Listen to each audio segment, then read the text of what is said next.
Hi,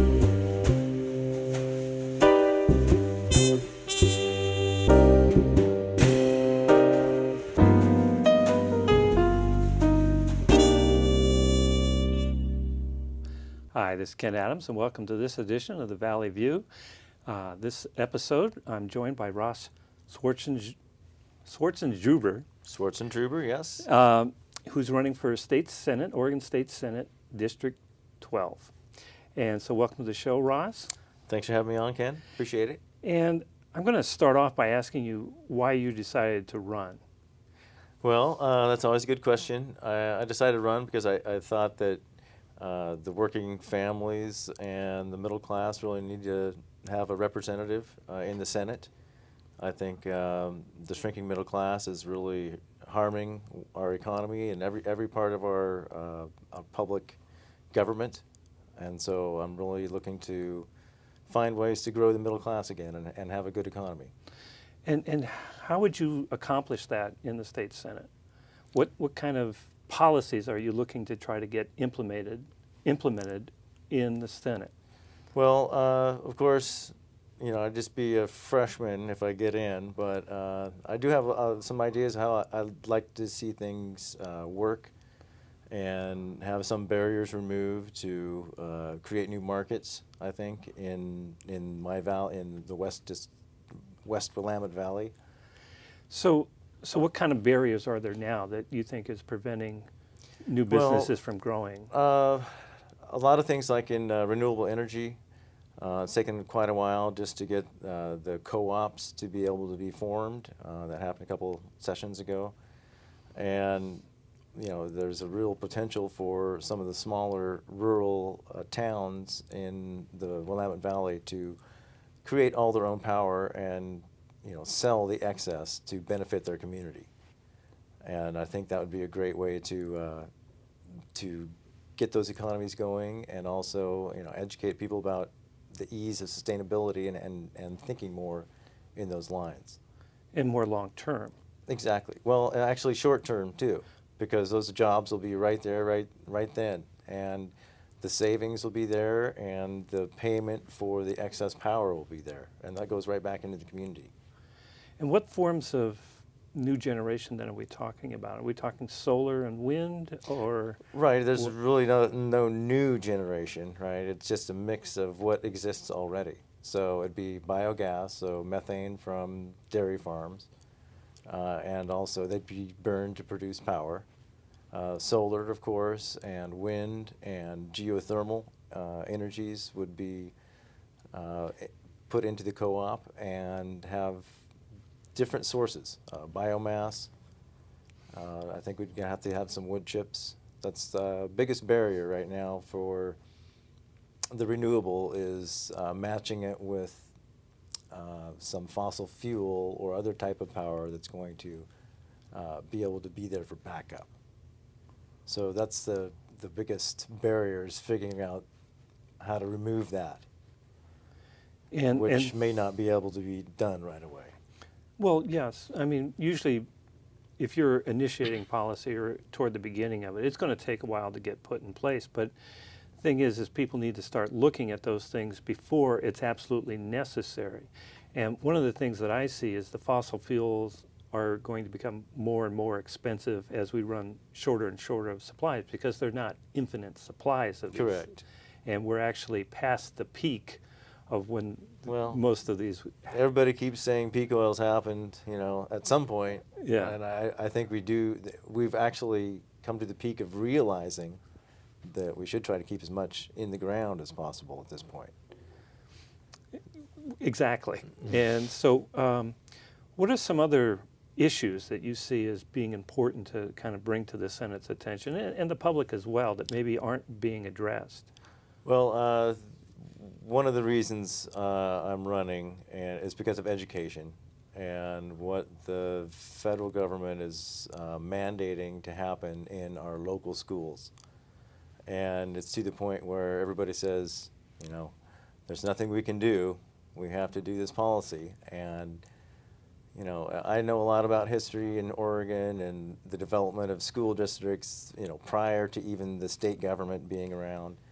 So communities knew in the past that schools are important, and they're going to use community resources and use local standards to educate their children.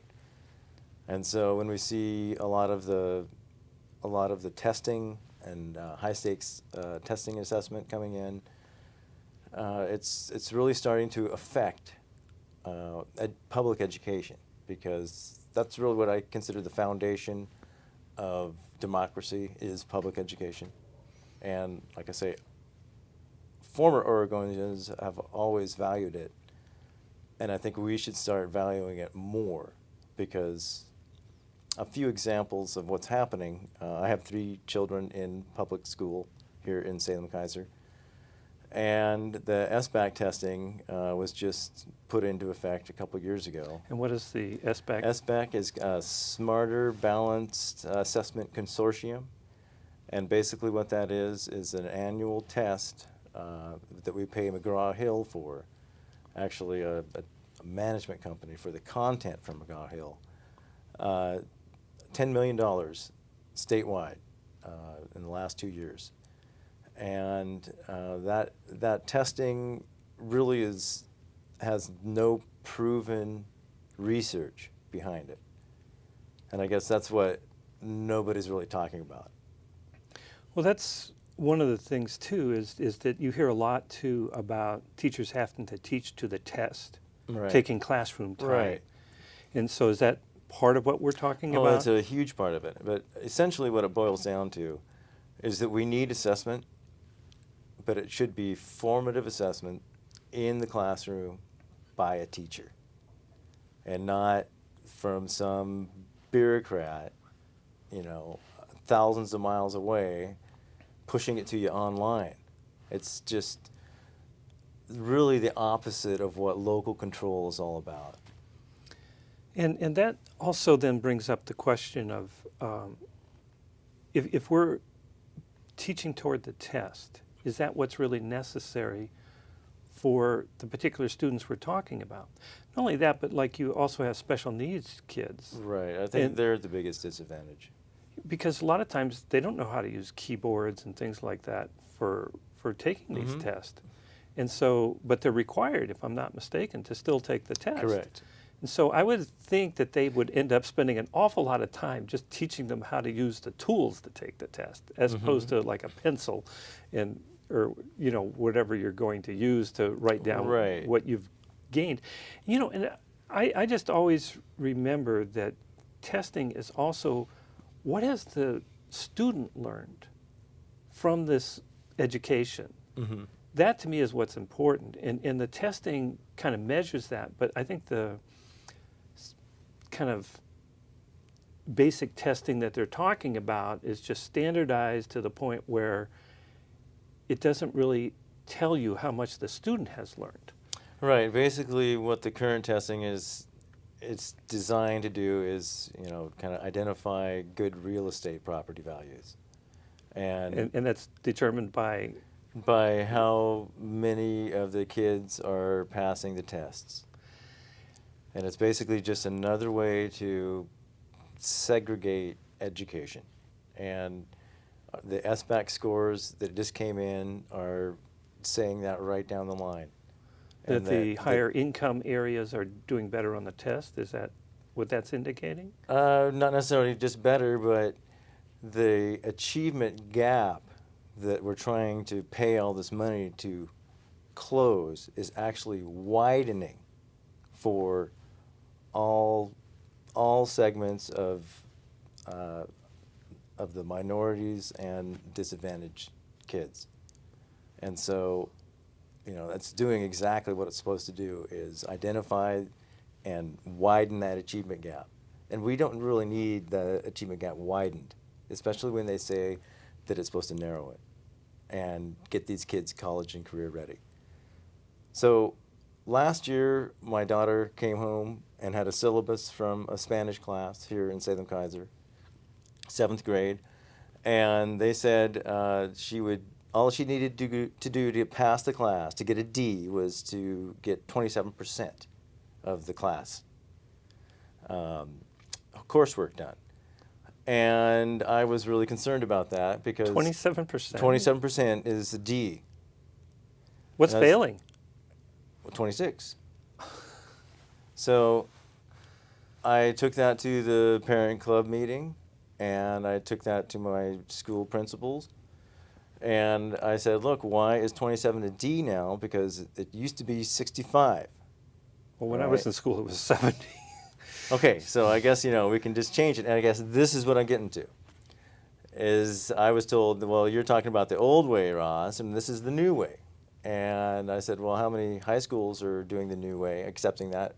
Well, none. And it's like, well, how many universities are accepting the new way? None, but they will. So that really set me off to go find some more answers somewhere else because I wanted to know why this was happening. And I narrowed it down to the introduction of Common Core, which is a 4-point system. And so all the proficiency grading, if the proficiency testing is being kind of extrapolated into a regular other type of assessment. So usually proficiency is you can do it or you cannot do it, right? And so they're making that 1, 2, 3, 4. 1, you can't do it. 2, looks like you're going to be able to do it. 3, you can do it. And 4, you can do it really well. So there's your breakdown for your 4 points. So your D, the guys who can't do it, that's the fail. And I was looking around for a lot more stuff. Last week, school started again.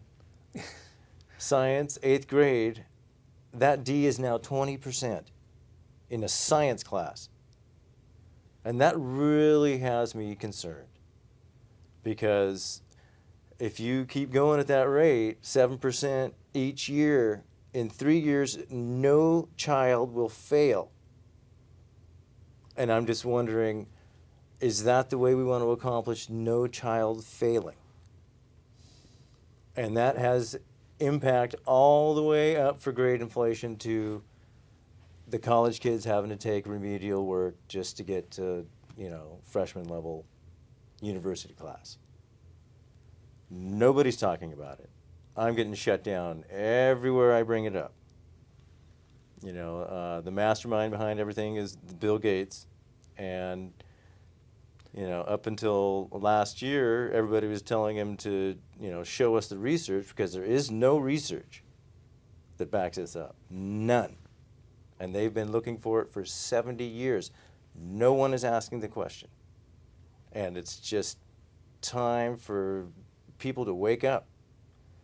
And luckily, I can kind of see that with the SBAC scores because the federal government mandates you have to have 95% of your students taking this SBAC test or some type of standardized high-stakes test.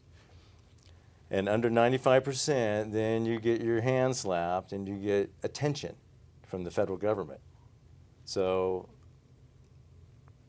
I looked at the participation rates for 216, and at my kids' elementary school, they dropped it to 94.7.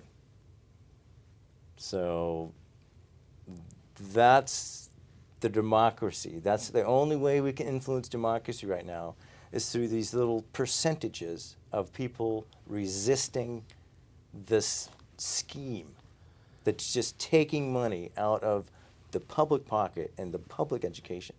$10 million for these tests that have proven nothing and also have poor outcomes and it widen the achievement gap. And that's all down the line, and I'd like to see something done about it. But that's a federal mandate. Yes, but we can, and it's federal funding is tied to that. But New York has consistently done more than 5% opt-out. They've got down to 90% and 88%, and they still receive federal funding. And basically, all the money is being taken out of our community and given to billionaires. This is cover Oregon all over again. We're not getting the positive outcomes. Anybody in education knows that formative assessment has been the only positive outcome that has proven results through many, many research studies. And if we're going to ignore facts, that's the one thing I'd really like to bring back. I'm a scientist. I've worked in biotech, so I understand, why you should have at least 2 studies say, yeah, okay, this looks like something's happening. They can't even find one. That shows that this is having a positive effect. Correct. For 70 years. And that's why it came out of the eugenics movement, these standardized testing.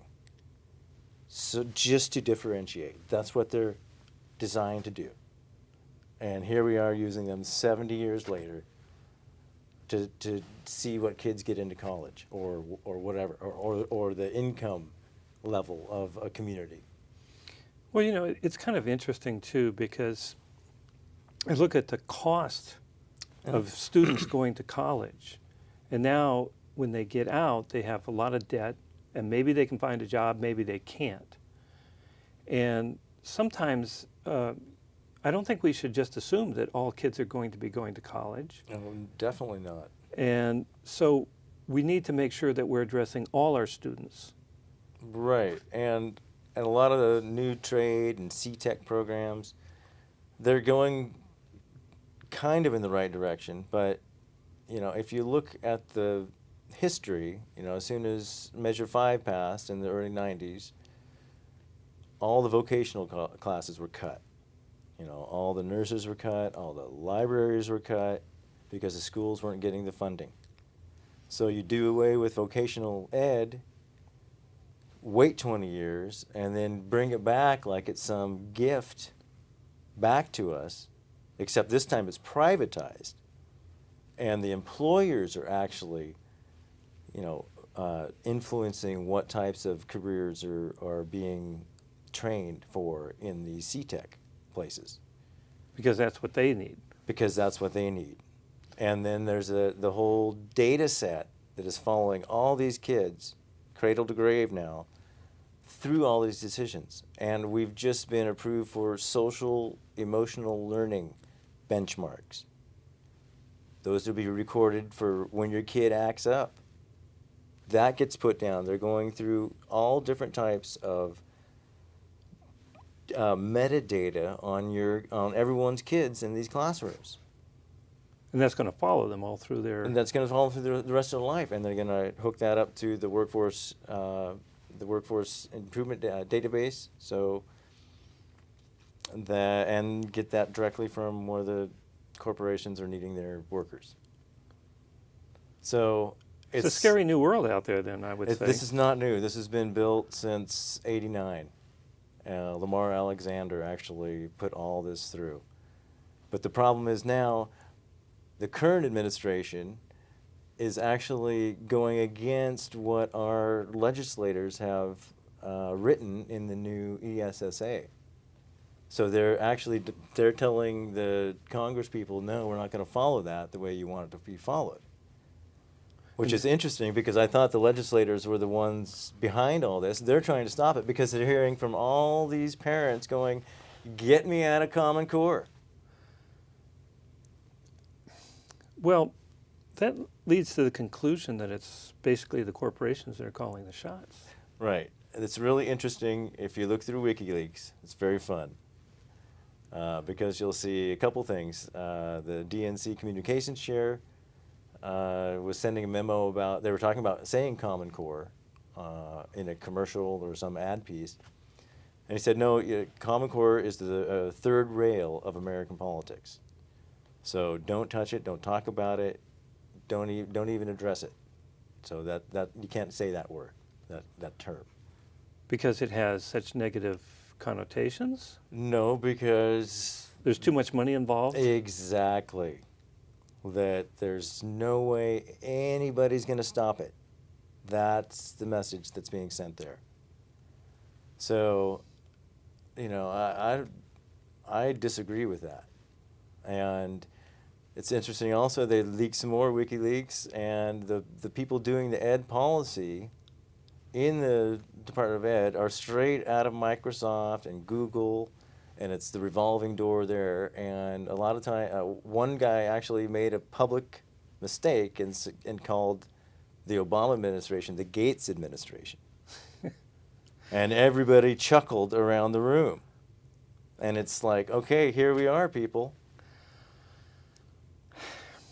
So I guess one of the problems that is trying to be addressed through a proposition is Proposition 98. But that is That's privatizing. That's exactly what it is. But they're talking Unfunded about mandate. But they're talking about, oh, we need these vocational training programs. But it's Of course. but as you're saying, they're being privatized. It's not the public education Right. system that's going to be getting those funds. They get starved out, right? They get cut, and everybody's like, where'd they go? What happened to our workforce? They're untrained. Crisis. And then they bring them back in a differently wrapped package that the public has no control over. So on Measure 98, you're opposed to Oh, that? definitely opposed to that. What about Measure 97? Oh, I want to see that happen. It's a crazy tax, right? Nobody's ever heard of this one, gross revenue. And they haven't been paying their fair share. I mean, I don't want to be the cheapest consumer in America. Do you? No, and I guess one of the things that I've kind of noticed too is as corporations and wealthy individuals have had their tax rates cut, because like before Reagan, tax rate was about 70%. Right. And historically, since the beginning of income tax, the average before that was around 75. It'd been higher, it'd been a Right. little bit lower, but it's basically 70% for the high income, the top group.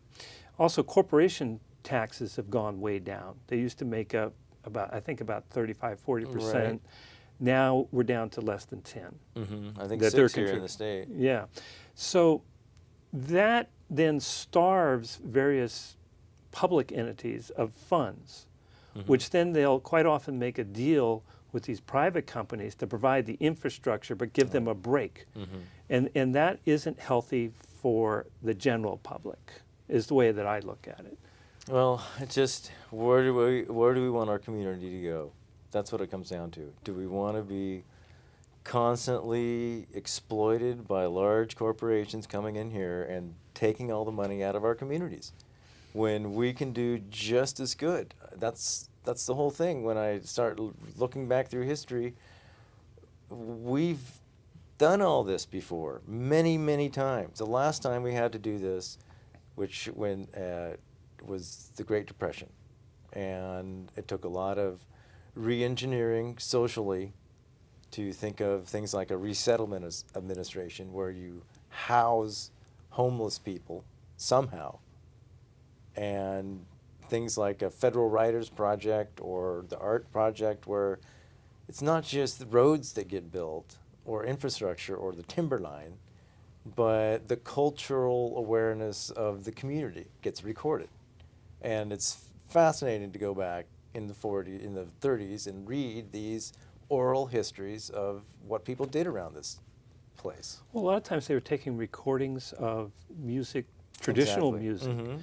Mhm. A lot of your old blues or Appalachian Right. music was recorded so that it was kept kind of alive and actually benefited later generations who were able to build off of that and Right. create more music or more theater in some cases. But I do think that's something that's been kind of forgotten because we've taken, my view is that most societies, it's between a balance between the public good and the individual.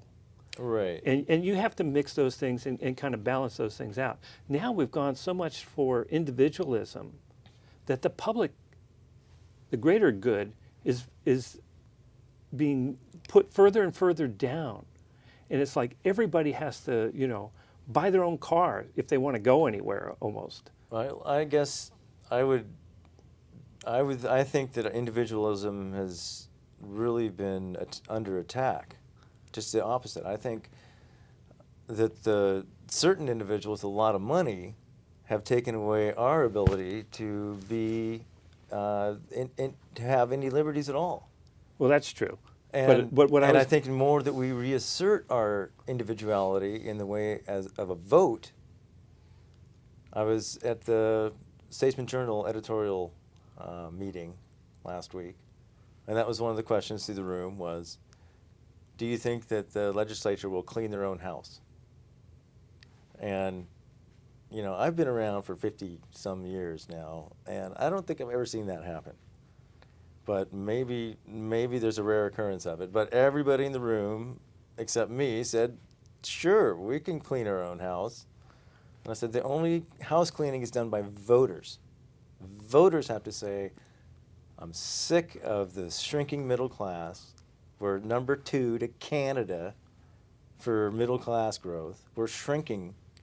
That's what built the greatest economy in the world, was the middle class in America. And we're being the predator, you know, corporate buccaneers is what I call them, as they're coming in and raiding the public funds. They're picking the carcass of public education clean. Online charters is another sham that should be definitely investigated.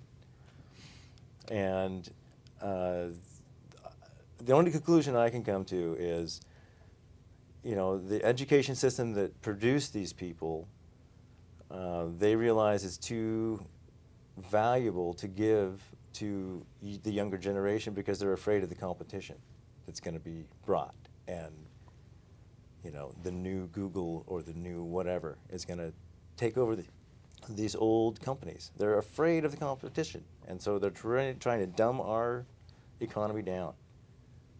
And, you know, I don't know what a lot of people think of that, but if you look at what is happening, not just what everybody's talking about, you'll see that those test scores are down, you know, and there are major problems like homelessness that nobody's talking about. How do we solve that?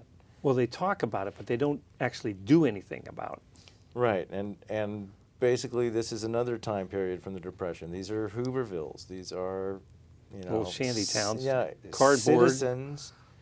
You know, they were started by the vets who weren't getting paid back in the 30s and Well, the 20s actually. 20s. I mean, yeah, and you know, from World War I. But they just didn't all. You know, all these guys should just go converge on D.C. and see what happens, because they're in every town in my district, the homeless population, and we need to find a way to create some affordable housing and keep the speculators out of our real estate market. Because it's just driving the It's prices driving, up. not just that, it's pushing it to the next bubble. And it's the real estate investment trusts is the new vehicle for that to happen. And we're seeing a lot of foreign investment in these real estate investment trusts in Oregon. And there's usually multi-housing projects. They're just parking their money here and waiting to build up our, you know, I think Salem's starting to see more growth. I just saw a crane over by the hospital for some reason. So, Yeah. Well, you know, Ross, it's been a very interesting conversation, but we've just about run out of time. I want to right. thank you for coming in and talking about this. And we'll probably have to talk some more about this in the future, maybe after the election. And I want to thank you for watching the Valley View. Come back next time.